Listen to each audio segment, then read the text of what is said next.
What's going on, guys? Welcome back to the channel. So today we're talking about Euphoria episode 6. And now this aired last night during the Super Bowl. I sort of prioritized the Super Bowl over this episode. That's why this video is coming a little bit late. But like always, this won't be a full recap or breakdown of the episode. Just some of the things I liked, maybe some of the things I disliked, my rating on the episode, and that is it. So let's just get right into it. So this episode is titled 1,000 Little Trees of Blood. In the beginning, we see Rue having those withdrawal symptoms. She's trying to open up the Jolly Rancher, but she can't quite get it to open. This is probably, like I said, just some symptoms of withdrawal. We continue to see, how this affects the rest of her family. It's still upsetting to see like the sorrow on Gia's face, her sister. Like when she looks at Rue, like when Rue's going through symptoms, or just seeing how that affects Gia because she's so young. It's just still like upsetting to watch, And then towards the end of this opening, we see Rue call Ali, right, who's the sponsor guy, as we all know, and she apologizes to him. He forgives her. And this was a nice moment. It shows her character growth, and symbolizing her character growth. She's able to unwrap the Jolly Rancher and eat it right after he forgives her. So it was like a nice parallel symbolism thing as he forgives her, and she's also able to conquer what she's doing, which is a good step for her in the right direction, right? After this, we sort of get an update for Kat and Ethan. They're talking in a restaurant. Kat starts talking about how she's have a brain disorder. Like she does have some sort of terminal brain disorder. I know a girl who used to do this type of stuff. I don't know why some girls do this, or some people. It's like I don't know if they're bored or if they want, to start an argument, but they'll like make up a story, like how Kat said, like I have a brain disorder, and they'll just keep going along with it, and they want the guy to like believe them and go along with it, and then turn on them in like some weird way. I don't know, but I know a girl who used to do this, and the most annoying thing ever. So like seeing Kat do this, I was like, oh, it just like pissed me off, made me hate Kat even more. But I do like Kat though, like so. I hate that her character is going this route with Ethan. Like just break up with him. Like Ethan knows what's up. He's a good kid. He might be a little bit shy, but he knows what's up. Like he tells her like just break up with me if you want to break up with me. Let's stop beating around the bush. And Kat just can't do it for some reason because she knows that it's like a good thing, I guess, for her. So she doesn't really know how to go about saying it. But Ethan pretty much does the job for her, and they pretty much break up at the end. This probably won't be the last time we see them together. Like I'm sure that they're gonna come back together at some point. Kat will either apologize and he'll forgive her or something, I'm guessing. But this scene was just sort of annoying. And then a much better relationship of this show, we get to see Lexi and Fez. This is great. I mean, I've been shipping these two since the beginning. I do think it's going to end tragically for both of them. I think Fez is going to either now go into prison or die, and Lexi will be left alone. That's just what the show's setting it up. Like they know that we love this relationship. I see all like the things they put on Twitter, like them going on real dates, the names that they have, like Fezley or whatever. And the show is just making us like it so that it'll hit us harder when, one of them leaves. After this, we also get caught up with Maddie. She's babysitting again. She's trying on the clothes that she's not supposed to. One thing you guys might have missed in this scene, or it was pretty obvious, but I almost didn't catch it, was when the camera pans the alarm clock, and it shows that there's a security camera on the alarm clock. So the person she's babysitting for, she knows that Maddie's trying on the clothes. Maybe she knows Maddie's stealing stuff. As we know, like she probably did steal some things. And I guess she's okay with it. I really love this actress. I think her name is Minka Kelly. I think she's a great actress. But it is interesting to think that like maybe she sees herself in Maddie, and that's why she's not like bringing up the topic of like, why are you trying on my clothes, or like doing all this stuff when you're not supposed to. It's just interesting to think about. And then we go back to Fez and Lexi. They're just finishing up Stand By Me. I love this scene. This one had me laughing and made me ship them even harder. Stand By Me is a great movie. If you haven't seen it, I'm sure you have. It's a classic.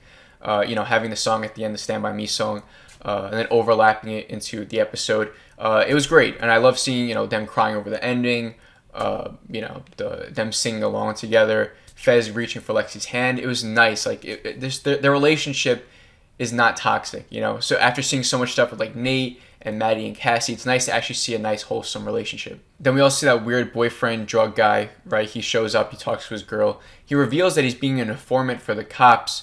As we know, Ash killed that one dude, Mouse, right?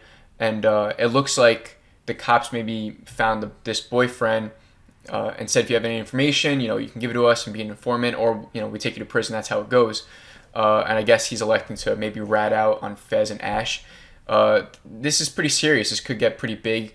This is probably, like I said, is how Lexi and Fez's relationship will somehow end, or at least, make a wedge between them. especially if they pin Mouse's murder on Fez. You know, I'm sure Lexi doesn't want to date a murderer, right? So this is gonna be, you know, crazy to see how it all plays out. I'm hoping Ash does some crazy shit and is somehow able, like, to kill the boyfriend or stop it before he's able to reveal too much information. After this, we probably get the most intense scene of Euphoria. Well, I mean, the last episode was pretty intense, but this one was crazy. So it's when Nate goes to Maddie's house to get the tape back, right? And he plays like Russian roulette in front of her. I thought he was going to put the gun to her head and play Russian roulette. He does it to himself, which is pretty crazy. But then he reveals that there was no bullets in there. So sort of, you know, takes away that tension, suspense that we just had. But bottom line is he's able to get the tape back. He then goes to Jules. He gives the tape to Jules, which was nice of him to do. Is like the right thing to do, is give the tape to Jules, let her either destroy it in her own terms, or as we saw, she was watching it as well. And Nate is just like the most toxic person in the whole show. Right before Jules gets out of his car, he makes sure to tell her that everything that he said in season 1, as you guys remember, they had that whole relationship thing where he was like, had a fake persona. I think he was using the name Tyler, you know, and him and Jules, they were sort of like in love with each other, or at least Jules was. And he says, like, everything I said to you was real. And she says, me too. And he's just toxic. Like, and then right after this, he goes to Cassie, you know, and now he's with Cassie.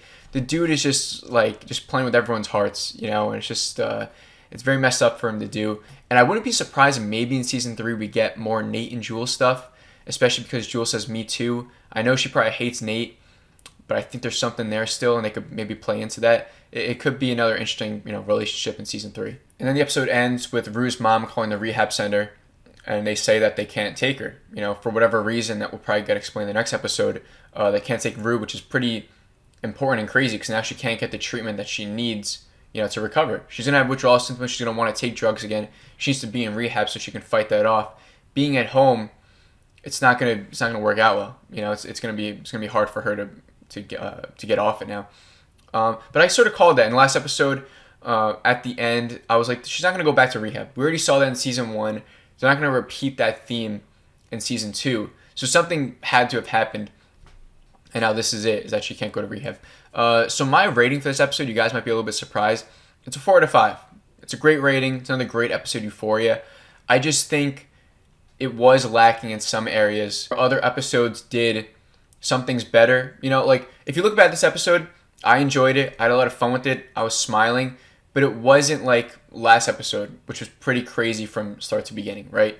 And this was more like a breath of fresh air from last episode.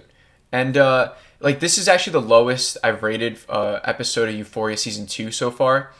It didn't really do much for me. If you look at it, it wasn't a Rue episode. Like, what happened with Rue?